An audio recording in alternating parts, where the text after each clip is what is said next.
Welcome to Unraveled, where we unpack the sermon one thread at a time. All right, we're back at the podcast this week, but we're going to switch gears a little bit. I would like to do a kind of a get to know our pastor podcast. And so this time around, we're just going to kind of ask him some questions, kind of learn about his life, learn about how he got here, his journey through. So let's start with just where you grew up, kind of your upbringing. So why don't you go into that first? Well, first of all, shout out to Dave Buchanan. He wanted me to wear his beloved white sock hat today. So he's a proud sponsor of this podcast That's today. right. But no, grew up in a place called Boyertown, Pennsylvania. It's about an hour, 15 minutes outside of Philadelphia.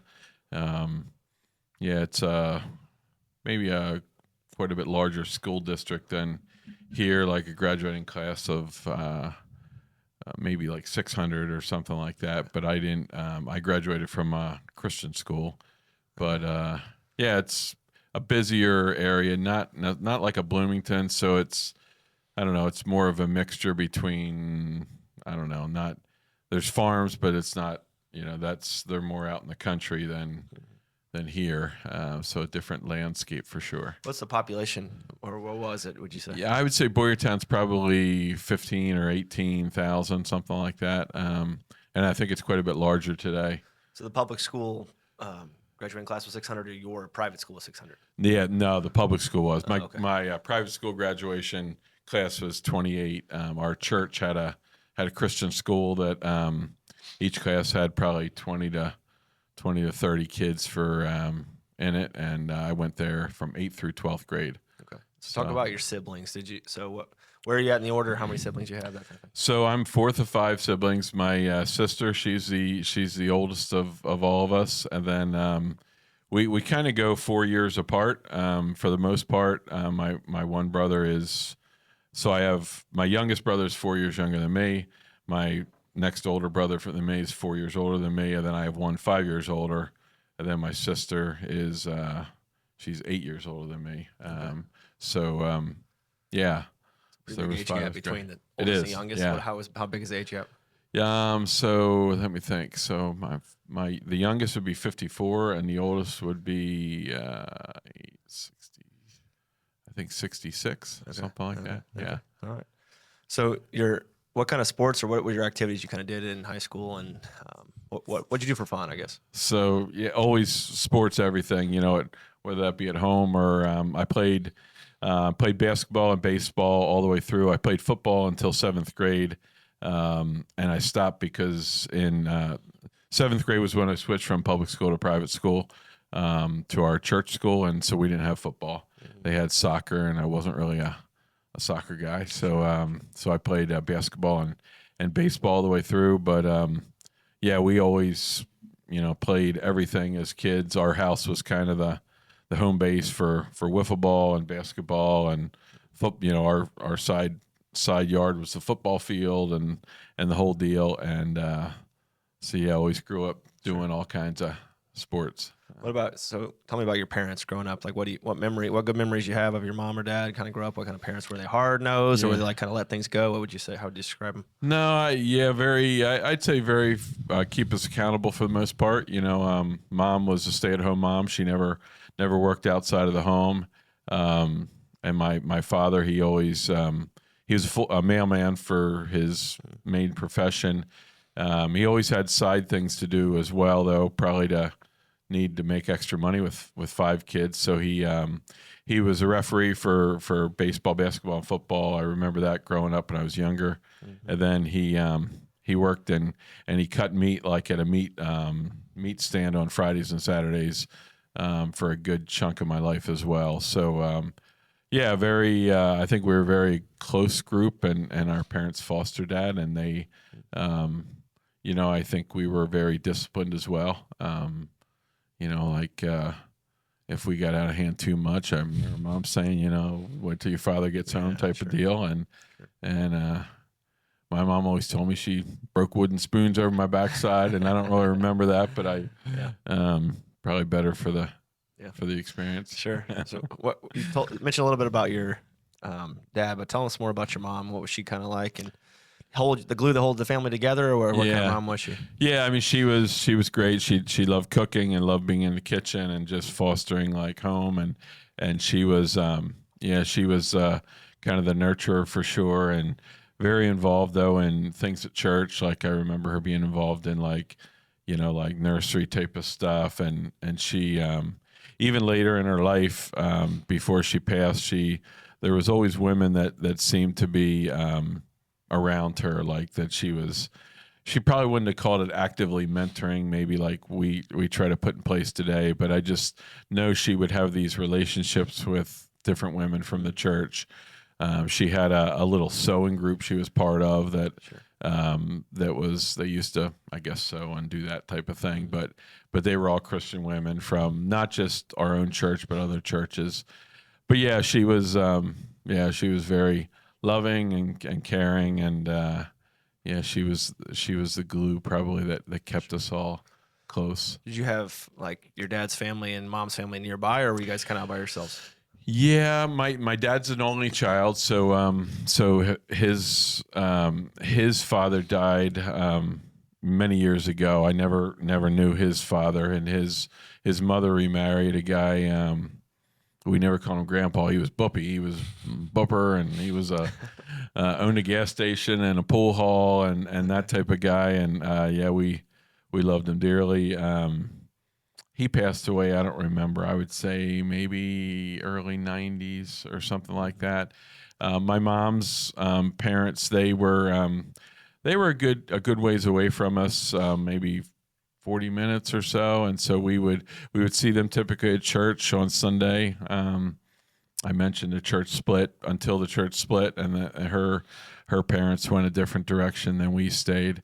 But yeah, we would see them typically pretty regular, and even often had like a big kind of she had 3 brothers, so they all had large families. I'm very close to my cousins, on her side, so we have a good bond there. And in fact, a couple of them came out to the church here a few times and visited with us and all of that. Okay. So you mentioned your church growing up. So what was that church like? Similar to ours, different than ours? How would you describe it? Much larger, I guess. It wasn't very close to home. It was about 25-minute drive, but we went Sunday mornings and back home, and back there Sunday nights, and Wednesday nights was typically church as well. So yeah, it was a independent Baptist church called Limerick Chapel, and it was a kind of a large facility and a large endeavor, and yeah, I have mainly good memories from it. I think it was a great Bible teaching church, and I took that out of it more than anything. Very I don't want to call it legalistic in a way that it was to give it a bit, but it was kind of, I think we grew up in a religion that had a lot of yeses and nos and rights and wrongs, and go to movies or listen to rock music, or like not that we didn't, but that you weren't supposed to, and all of that. So it was a unique culture for sure. Okay. But So think back to when you were kind of junior high school, thinking about what your future dreams were. What were your goals or dreams, or what you thought you were going to do when you grew up, like in junior high school as a kid, whatever? I think I pictured staying around the area. I love the Boyertown area. It was a great, I don't know, it was a beautiful area. I think it was a good landscape. It was busy, but it's not, wasn't crazy busy. I don't know. I could have saw myself living there my entire life. I think I thought I would work. I watched my father be a mailman, and that type of thing was kind of appealing to me.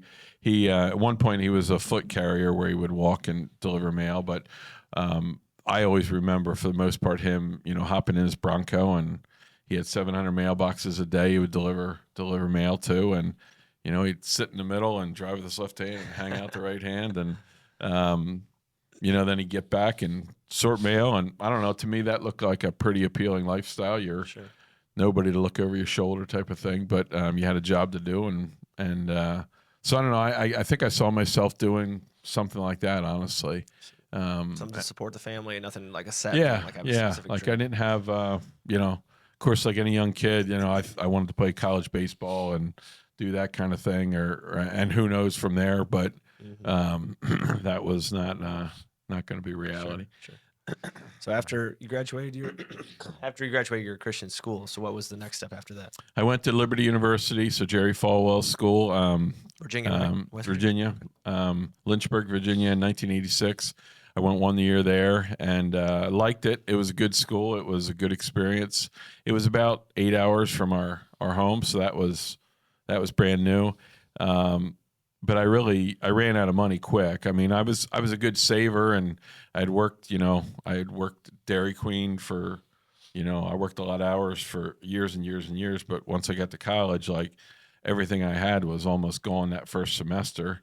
I think it was $8,000 a year, room and board at the time, which sounds like nothing now, but boy, that was a ton, And again, my parents with, raising 5 of us, they couldn't step in and pay for college, which I totally understood. But I got through the first year with a little bit of debt, and could work that next summer, but go in almost with next to nothing. And I just didn't see my way clear to spend 3 more years there and come out, $30,000 in debt, and then who knows what. So I just went 1 year and then just started working. I thought I was going to manage the Dairy Queen. The owner took a liking to me, but then I had an opportunity to go sell cars, and that kind of changed the course of my life probably. Why did you choose Liberty as being 8 hours away and at the expense and all of that?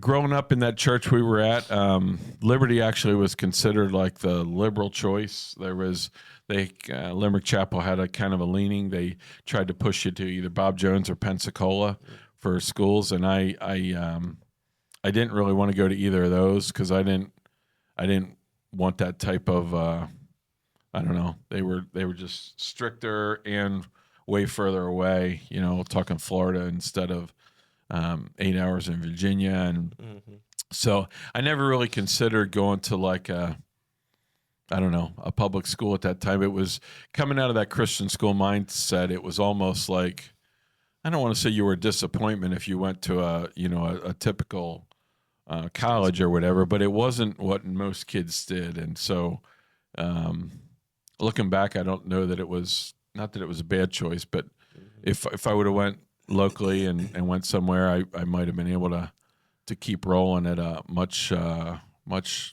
more reasonable cost. And so, yeah. What did you go there to with a degree in mind? I thought I'd be an accountant. My older brother, he was very close with my brother Scott, and he was an accountant at that time, and I was good with numbers. Math was my thing, and I always thought that would be a good.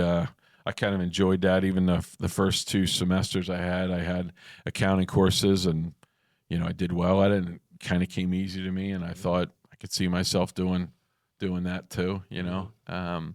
So that was my initial plans. Did you go there by yourself or friends? Other friends went there? My best friend from high school went there, and we didn't room together the first semester. We couldn't for some reason, but we roomed together the second semester, and that probably ended up not being the best choice. We're still friends to this day, but I don't know. There's difference in living with somebody, and so he continued on there at Liberty, and I ran out of money, and I wasn't even sure if I still wanted to be an accountant at that point. Sure. So you got 1 year of college under your belt. You go back home to live with your parents. Is that correct? Yep, that's right. And then again, I was initially working at the Dairy Queen, and then that's about that time a guy that I knew through my younger brother. It was his father was general manager at a car dealership, and he kind of asked me to come in someday and talk to him, and he offered me a job selling cars. And I think I was 20. I was living at home, and didn't have any.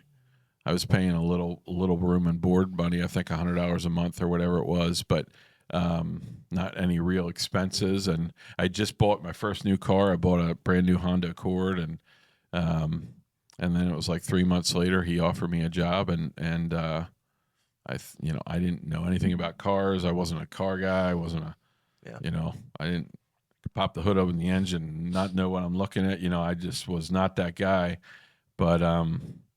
But yeah, that was the opportunity that kind of So what was it like as you got started? I mean, intimidating maybe a bunch of men, I mean, doing this job, or how was it? I had some training for about a week, and then I remember the very first day I sold 2 cars and I made like $900. And I was living, boy. It was, now that was, one of the biggest days I ever had selling cars. It was, looking back, hit 2 guys that, but yeah, I remember that. But I did pretty well right away. I never had a hard time talking to people, and and even the negotiating part of it, I didn't set the numbers, but like it was easy for me to kind of sense what people wanted, what they had in mind or what they wanted to pay, or even like I think I was always pretty good at telling who the decision maker of the couple was, and often it's not the husband, it's the wife, and I could sense that. And you start talking to the wife, and you just, I don't know, I was selling cars and living at home, and and then I sold my car. I didn't need my car anymore. I got a demo, and I got gas, and I got insurance, and so financially things were pretty good there. What was your favorite car that maybe you drove or you sold or that you had on the lot?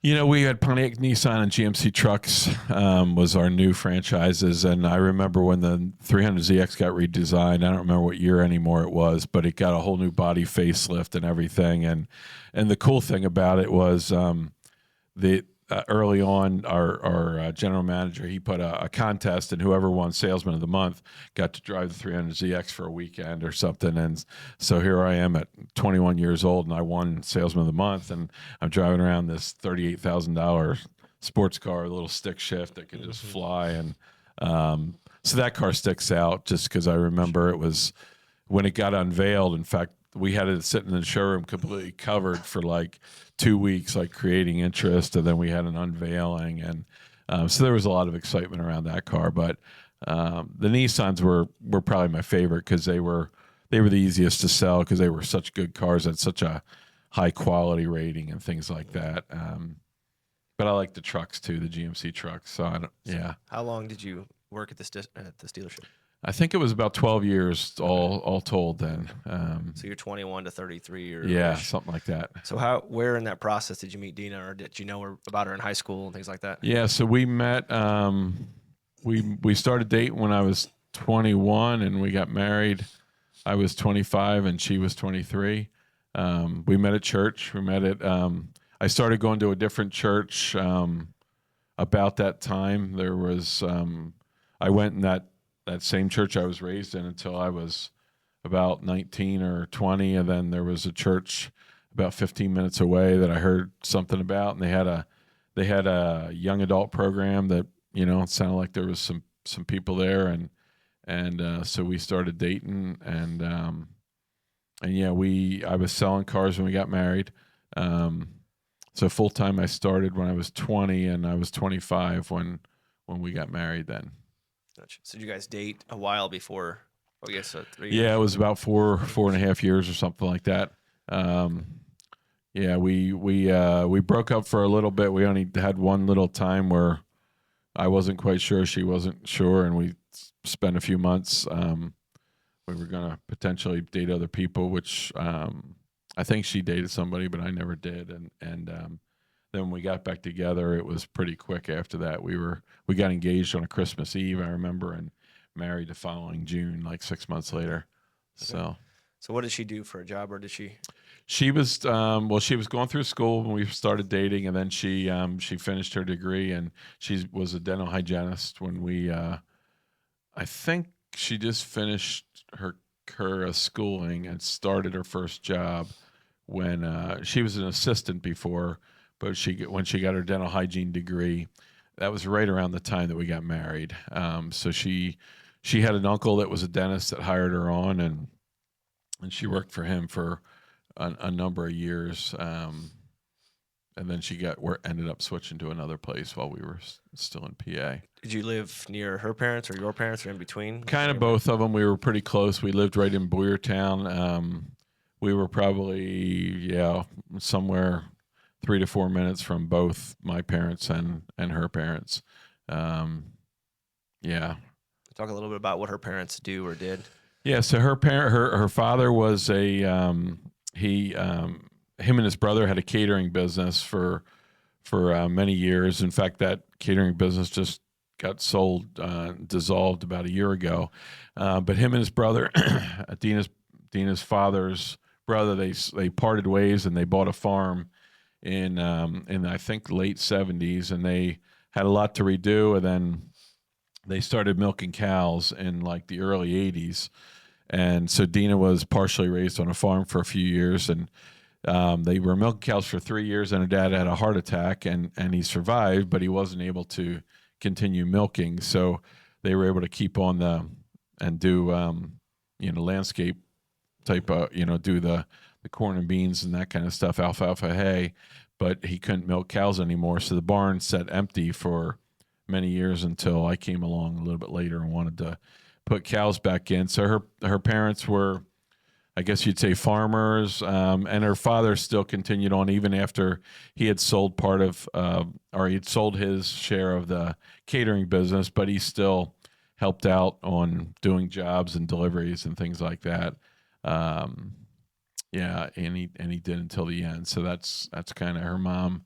Her mom was around the farm, and she loves to mow grass, and that big farm she probably mowed 7 or 8 acres because there was about a half-mile driveway, and she mowed both sides of that. And yeah, she was constantly mowing grass and loved her weed whacker and do all that kind of stuff. So you mentioned you started milking for him. Is that like an extra side business while you're selling cars? No, yeah, it was, but it was my business. I ended up, we had some money together, and we had saved about $30,000, and I bought some younger heifers we were going to breed, and I just had the idea I wanted to milk for myself, and the barn sat empty, so there was some things I had to redo, but a lot of the bones of it was there.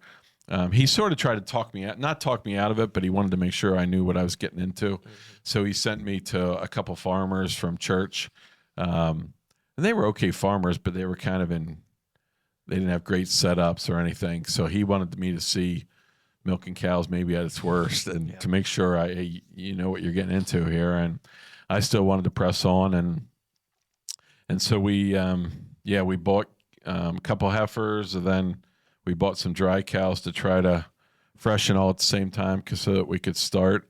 And and that was sometime late '90s.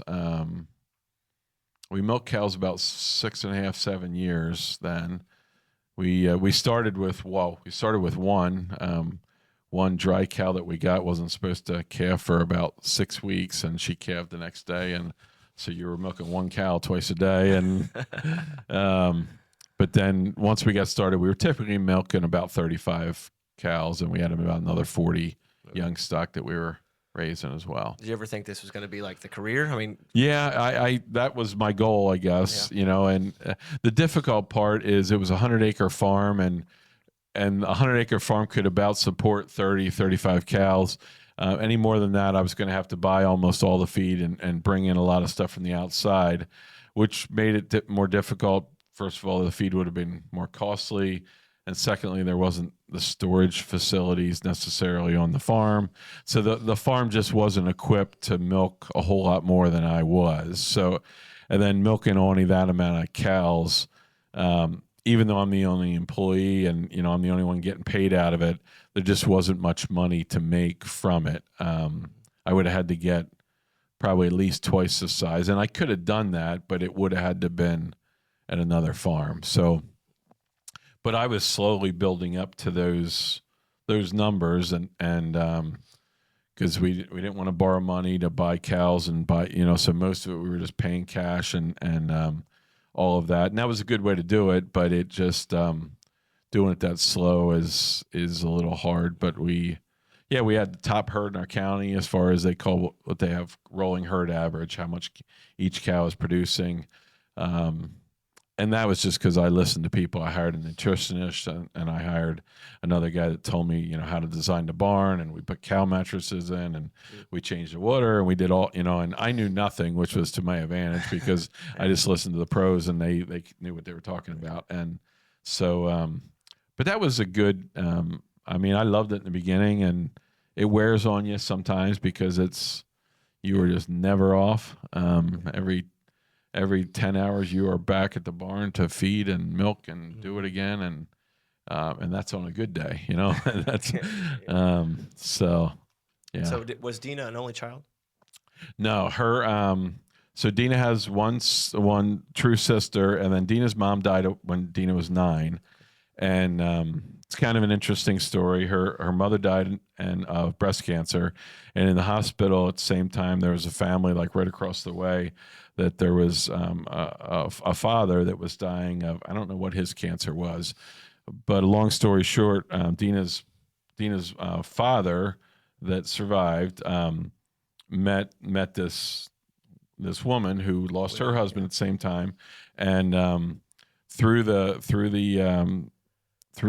evangelism of one nurse, they both came to Christ, and a year or so after they both died, they married and got together, and so anyway, she has she has one sister, and then she has 2 more sisters and a brother from her mother's side. So they were all in that, kind of put together in that, thrown together in a short period of time. This is us type stuff. Yeah, exactly. Yeah. But so nobody else in the family kind of wanted to jump into the milking business besides you. No. Yeah. Yeah. That's Nobody for else is sure. dumb enough. Yeah, that's exactly right. Okay, so you've been milking cows, selling cars, and so where does the whole seminary and that thought come out of left field, or is it something in your heart? The cows thing was partially God started working in my heart. I was really into listening to David Jeremiah on the radio. Like I was just soaking it up. I remember he was teaching a series on David that I just couldn't get enough of, and I was trying to catch it everywhere I could, and so I just the thought of me working for myself entirely and not selling cars anymore and just milking cows, and I could listen to I could listen to it in the barn. I could be more available to be involved at church and all those types of things. So that was my goal. But I ended up selling cars. My manager at the car dealership, he didn't want to lose me. He's like, "Hey, I'll take you less than full time." So I was still working like 30 hours a week selling cars and milking cows at the same time. And I did that for like 4 years, and that became.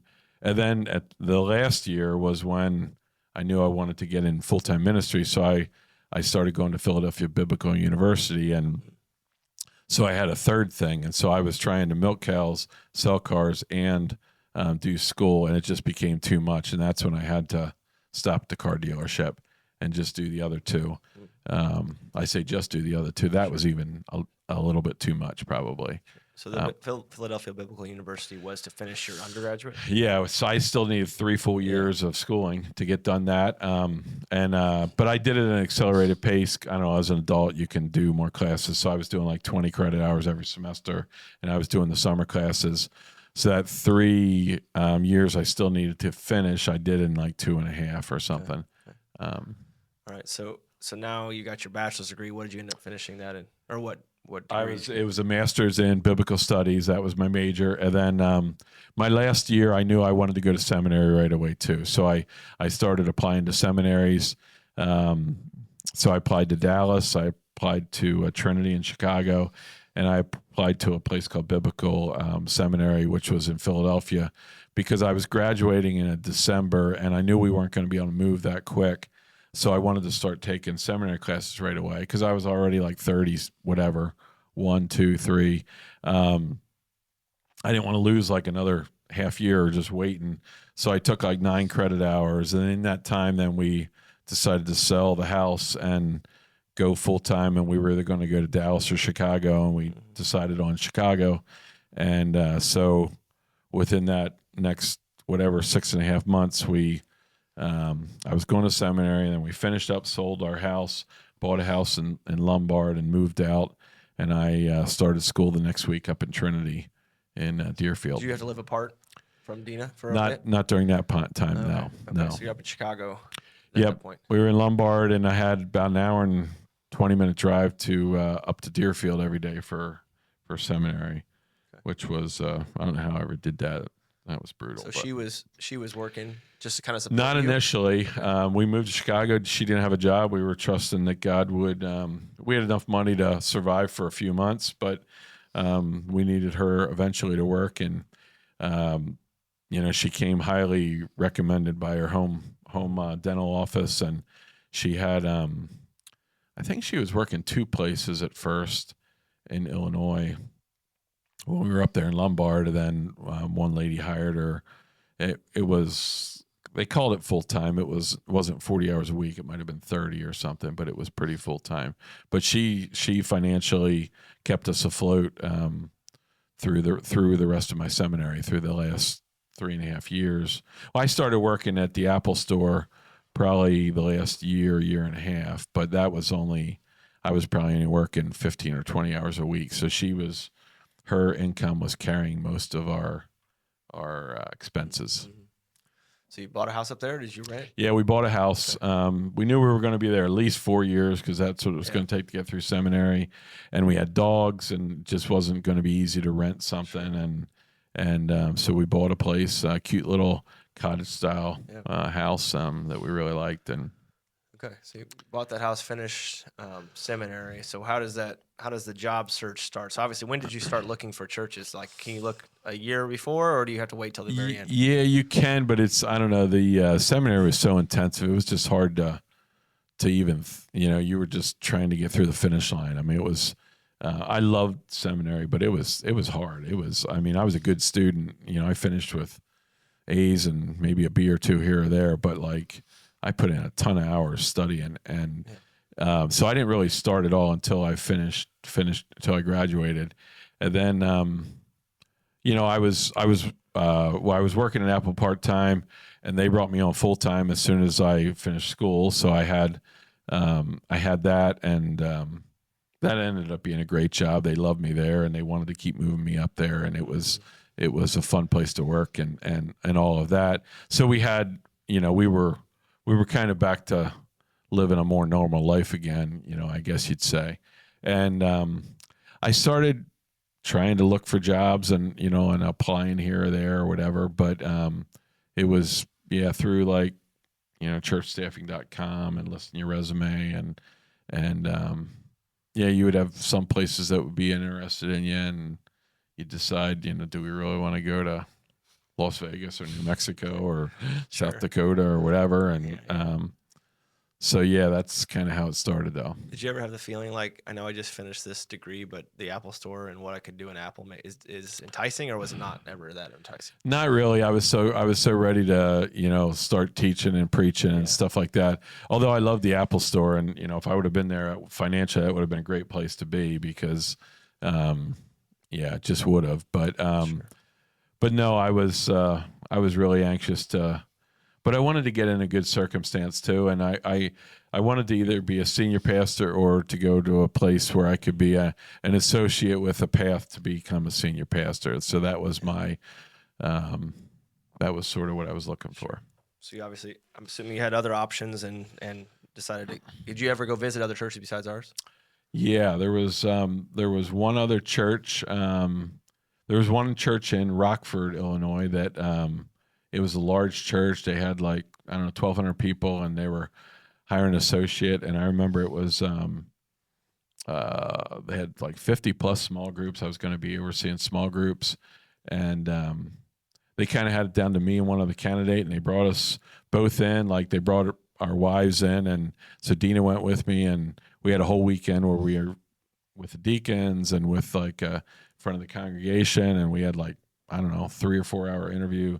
And honestly, it couldn't have went better. I thought it was, everything about it seemed good. And then the pastor, he was wanting to hire me, but the rest of the search committee, they were, kind of between, because I had no experience.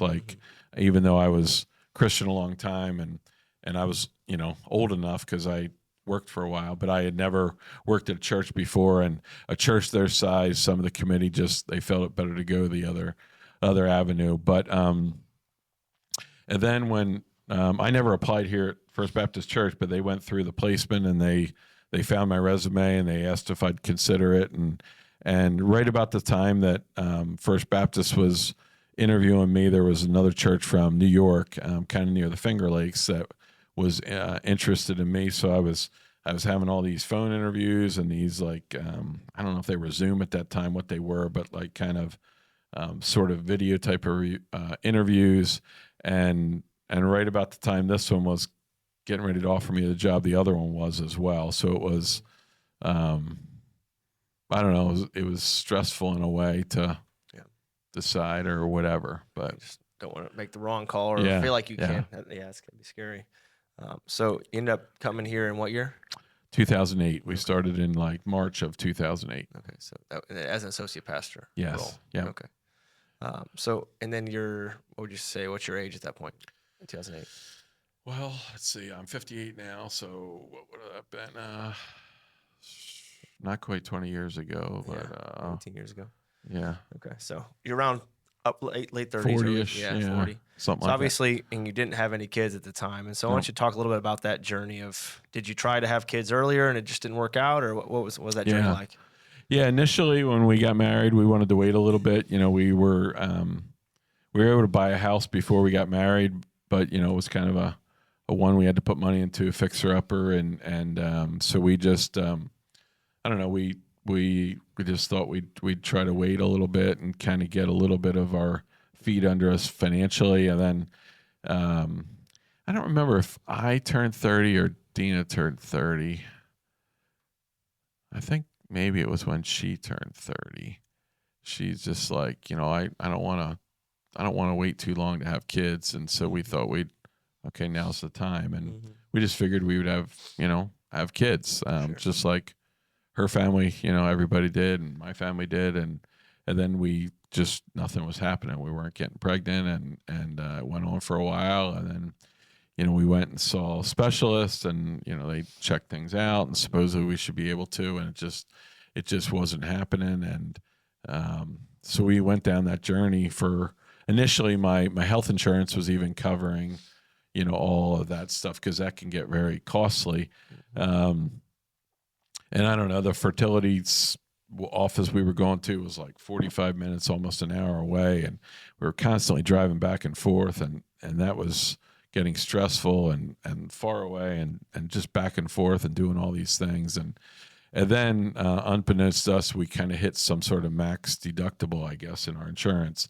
And I remember we had like a $2,000 bill that we had that we never knew we were going to have. And all of a sudden was there. And it just wasn't, you know, we didn't have a lot of cash, and we were both ready to kind of be done with that anyways. And so I don't want to say we gave up, but it didn't seem likely we were going to have kids at that point. And so we were, you know, I don't remember necessarily exactly what year that was, but yeah, I think she was 30, I was 32 when we started. So yeah, this would have been probably running about through the time before we went to seminary, something like that. So how many years from when you think you want to start to like actually getting pregnant?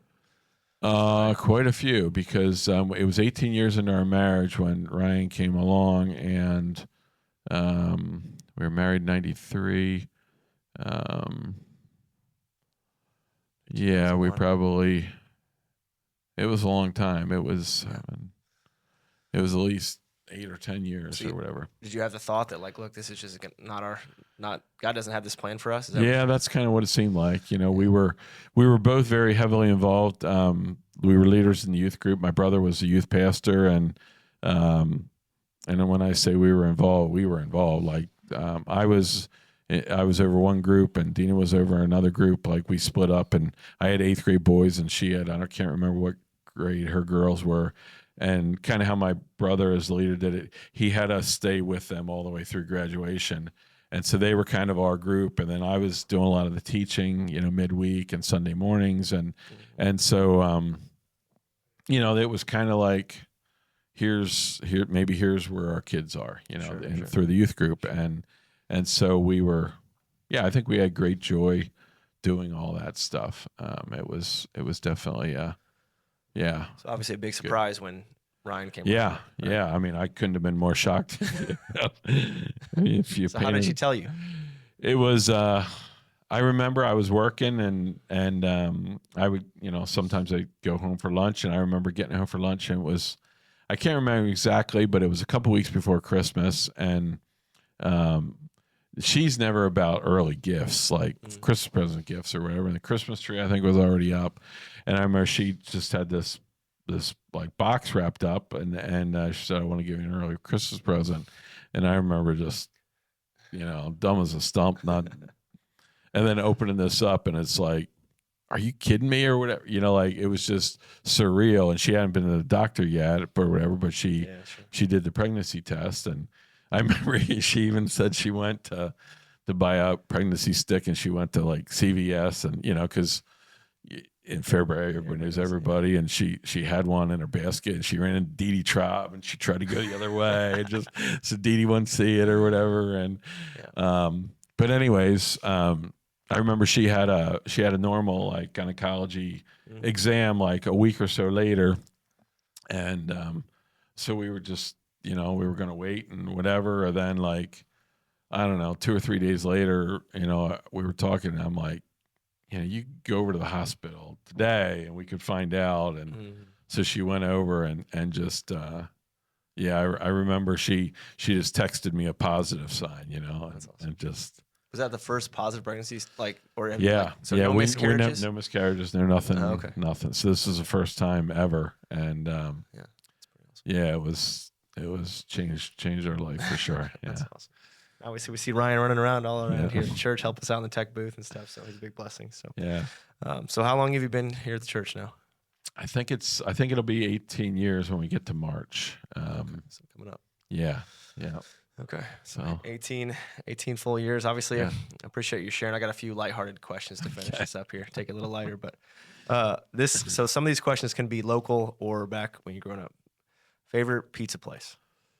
Definitely our home pizza place, Mario's. It's called. It's in fact, I think last time we were home, he's almost ready to go out of business. He's in his 70s now. Him and his brother came over from Italy and just had the best pizza in the world, and got to know them when I was selling cars, because we would, every Saturday, the dealership would buy us lunch from Mario's, and you get whatever you wanted, but just the best pizza in the world, best Sicilian pizza in the world, best hoagies in the world.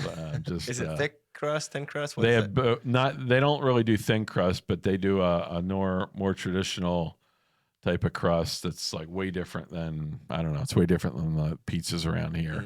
And then they make a great Sicilian pizza that's just phenomenal too. But yeah, for sure. All right. How about best place to get a burger? That's a good question. Yeah, we liked Burgers and Beer when it was around. That was Ryan's favorite place. Yeah, I don't know what I would say.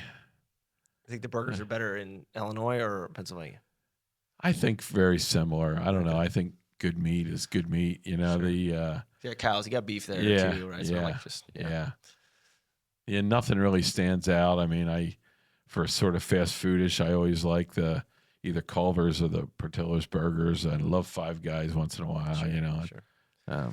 Okay, and obviously you're from Pennsylvania, so I had to ask this question: are you a cheese steak fan? Yeah, for sure. So do you have the best cheesesteak in Philadelphia or Pennsylvania? Yeah, we haven't really got them downtown too often. Like, we've been to the Pats and Geno's, which are the two big kind of known franchises. We've been to them a number of times. They're kind of fun to go to, but they're really hard to get to, like, because there's no parking. You got to park at like an Acme, that's like 3/4 of a mile away, and walk through these streets and get over to it. And but it's a fun experience to do that. But the Mario's place, they make great cheesesteaks and things like that. They're just so different back there. The meat's different, the bread's different. Yeah. When we go home, we definitely try to do that at least once every time, for sure. Well, I appreciate you pulling back the curtain of your life and kind of going through it. Maybe some of the listeners don't know all those details and stuff, so get to know you a little bit better. But we'll be back at it, just kind of going through the sermon next week. And so we just wanted to take a break and do this kind of thing. So I appreciate it. Absolutely. All right. We'll see you next week. Thank you for listening to this week's episode of Unraveled.